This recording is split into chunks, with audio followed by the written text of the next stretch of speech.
आज की क्लास में क्लास 12th इंग्लिश पोएट्री का दूसरी पोएम जिसका नाम है कीपिंग क्वाइट का हम लोग सेंट्रल आइडिया करने वाले हैं। क्या है? सेंट्रल आइडिया करने वाले हैं, यानी कीपिंग क्वाइट मतलब होता है शांत रहो। इसने आपकी पोएम तो पढ़ ली होगी, आपने नहीं पढ़ी तो पढ़ने जाके। इस क्लास में हम सेंट्रल आइडिया क्लास करेंगे, सेंट्रल आइडिया को कवर करेंगे और आपके 5 मिनट में जो सेंट्रल आइडिया के जो नंबर होते हैं 4 में से 4 आपके पूरे पक्के हो जाएंगे। ठीक है, 4 में से 4 नंबर पूरे पक्के हो जाएंगे, क्योंकि आपको बोर्ड परीक्षा 2026 की बोर्ड परीक्षा में 100% ये सेंट्रल आइडिया जरूर आएगा। हर साल पूछा जाता है और इस क्लास में सेंट्रल आइडिया को हम बहुत ही आसान भाषा में करने वाले, ऐसी भाषा जो आप आसान से समझ के याद भी कर सकते हैं। ठीक है, क्योंकि बहुत बच्चों को इसमें दिक्कत होती है सेंट्रल आइडिया याद करने में। अब कीपिंग क्वाइट है, बस आप क्लास को 5 मिनट पूरा देख लेना। 5 मिनट में आपके जो 4 नंबर है ना सेंट्रल आइडिया के, वो आपके कवर हो जाएंगे। अगर आपने इसका पीछे वाला सेंट्रल आइडिया नहीं देखा है माय मदर सिस्टरी से, उसको भी जाके आप देख सकते हैं। ठीक है, कीपिंग क्वाइट शांत रहो, इसको एक एक करके समझते हैं। इसका ये पूरी इंग्लिश लिखी, इंग्लिश की ये इंग्लिश पूरा लिखा हुआ है, इसकी इंग्लिश के हम एक एक करके हिंदी समझते हैं। ठीक है, और आप भी समझते हुए चलना और नोट करते हुए चलना। बस आपको इतने शब्दों में पूरा करना, 4 नंबर आपको मिल जाएगा। देखते हैं the central idea of the poem. The central idea of the poem यानी कवि का, यानी कि कविता का सेंट्रल आइडिया। कीपिंग क्वाइट शांत रहो is composed bye Pablo Neruda.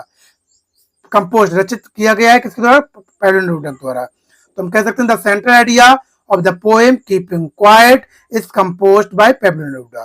The central idea इस कविता का central idea keeping quiet Pablo Neruda के द्वारा रचित किया गया है।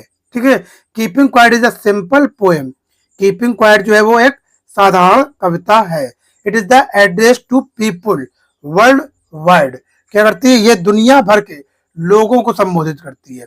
It is the address, address माने होता है संबोधित करना, पीपल माने तो लोगों को, वर्ल्ड वाइड माने होता है संसार के। ठीक है, ये कविता संसार के लोगों को संबोधित करती है। याद हो गया होगा। द पोएट से, जो कवि है यहाँ पर कहता है, से माने होता है कहना, डेट की टुडे आवर लाइफ, टुडे माने आज, अवर माने हमारी, लाइफ माने जीवन, हमारा जीवन जो इज हैस्टी। क्या है? हमारा जो जीवन है वो क्या है? जल्दबाजी में है। क्या है? हैस्टी, हैस्टी माने होता है जल्दी में है, एंड और विदाउट डायरेक्शन, बिना कोई दिशा का है। कभी यहाँ पर कहते हैं आज हमारा जीवन बहुत जल्दबाजी में है और बिना किसी दिशा का है, बिना किसी दिशा के। कोई भी कहीं चला जा रहा है, कुछ भी कर किए जा रहा है, यानी कुछ सोच नहीं रहा है कि देखा देखी, वो जो दोस्त हमारा कर रहा है वही हम भी कर रहे हैं। अरे भाई ये तो देखो हम सही कर रहे हैं गलत कर रहे हैं। तो हमारा जीवन है वो जल्दबाजी में और बिना डायरेक्शन के है। उसके बाद पोइट से, पोइट फिर कहते हैं we don't understand the purpose of life. We don't understand, हम लोग नहीं समझते हैं द पर्पस ऑफ लाइफ, अपने जीवन के उद्देश्य को। कवि कहते हैं कि हम लोग अपने जीवन के उद्देश्य को नहीं समझते भाई, कि हमारा उद्देश्य क्या है जीवन का, हम अपने उद्देश्य से बनना क्या चाहते हैं, हम किस लिए आए हुए हैं, वो नहीं समझते, बस देखा देखी में चले जा रहे हैं। ठीक है, इन दिस पोएम, इस कविता में the poet demand of quite, इस कविता में जो पोएट होता है डिमांड होता है मांग करता है, ऑफ क्वाइट, क्वाइट मतलब शांत की। जो जिस पोएम में जो कवि होता है वो शांति की मांग करता है। इंट्रोस्पेक्शन क्या करता है? इंट्रोस्पेक्शन यानी कि आत्मनिरीक्षण की मांग करता है, यानी कि शांत इंट्रोस्पेक्शन होता है आत्मनिरीक्षण। तो इस पोएम में कवि आत्मनिरीक्षण, शांति की मांग करता है। ठीक है, याद हो गया आत्मनिरीक्षण, हिंदी लिख लें इसकी।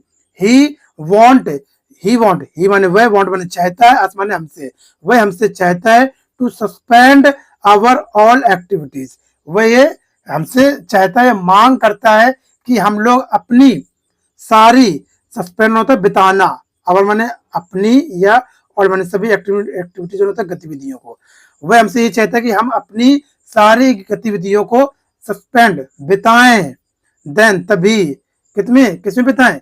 आत्मनिरीक्षण बिताएं, सारी गतिविधियों को हम आत्मनिरीक्षण बिताएं, देन तभी ही कैन रिज्यूम, तभी क्या होता है? फिर हम अपनी गतिविधियों को, we can resume our activities, we can resume our activities in the right direction, तभी हम अपनी गतिविधियों को सही दिशा में फिर से शुरू कर सकते हैं। तो हम क्या कर सकते हैं? रिज्यूम मन होता है फिर से शुरू करना, फिर से शुरू करना। तो इसीलिए हम अपनी सारी गतिविधियों को सही दिशा में शुरू कर सकते हैं। ये आपका पूरा सेंटर आइडिया हो गया, आपका आई थिंक पूरा समझ में आ गया होगा। अगर समझ में आया वीडियो को लाइक करें, चैनल पर नए तो सब्सक्राइब करें और दोस्तों तक जरूर इसको शेयर करें। कम से कम एक बच्चा अपने 2-3 बच्चों के साथ जरूर शेयर करें।